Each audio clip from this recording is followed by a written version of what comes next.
The death of Swedish DJ Avicii, whose supreme knack for uplifting, melodic pop house hits made him one of the world's biggest dance producers, has left fans and fellow musicians in deep shock. He was just 28. He headlined arenas, notched up billions of streams and worked with some of the biggest names in music, but suffered health problems and struggled with life on the road. Born Tim Bergling in Stockholm in 1989, his mother is the actress Anki Lydon, who starred in Lasse Hallström's Oscar-nominated film My Life as a Dog. He once said he was shaped by the Swedish pop sensibility. We grow up singing great folk songs, so the sense of melody is good, and you grow up with that in you. I think it molds everybody. But I also grew up knowing people like Eric Prydz and Swedish House Mafia were in the same neighborhood. Fellow DJ Pete Tong spotted Avicii when he entered a talent competition a decade ago. The Swede won by a landslide and Tong released the entry, titled Manman, on his own label. Clearly he had a very strong talent for constructing a melody and showed great maturity in the way he put a track together, Tong told the Evening Standard in 2014. A natural. My only regret is that I didn't sign him on a longer deal. After making his name with a string of singles, Avicii's popularity exploded with the song Levels in 2011. The song combines a pulsating, euphoric hook with a sample of Etta James' Something's Got a Hold on Me, and reached platinum status in at least 10 countries. That success snowballed with dance floor anthems like I Could Be the One with Nicky Romero and the country-tinged Wake Me Up, featuring the vocals of Aloe Blacc, both UK #1 singles in 2013.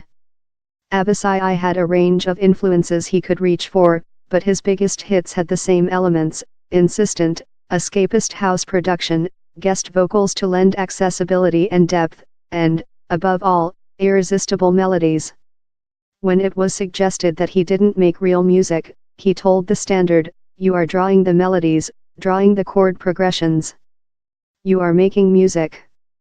Mozart wrote everything down on a piece of paper. DJs write on computers.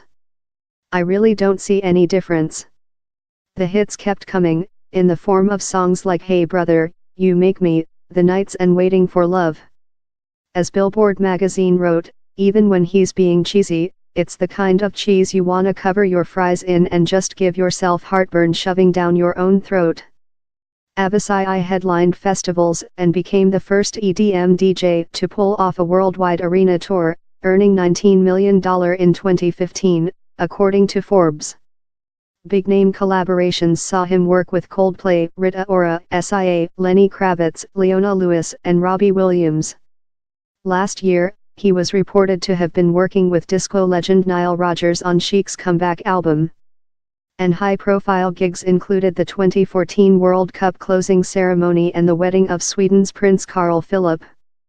In 2012, the DJ embarked on a 27-date U.S. House for Hunger tour, pledging $1 million for the hunger relief charity Feeding America. "I discovered when I started making money that I didn't really need it," he once said.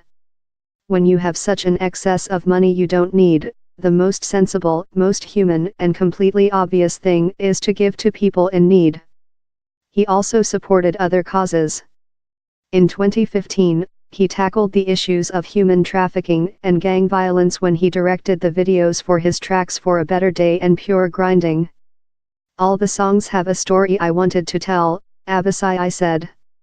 Avicii's health problems began in January 2012, when he spent 11 days in hospital with acute pancreatitis, reportedly caused by heavy drinking.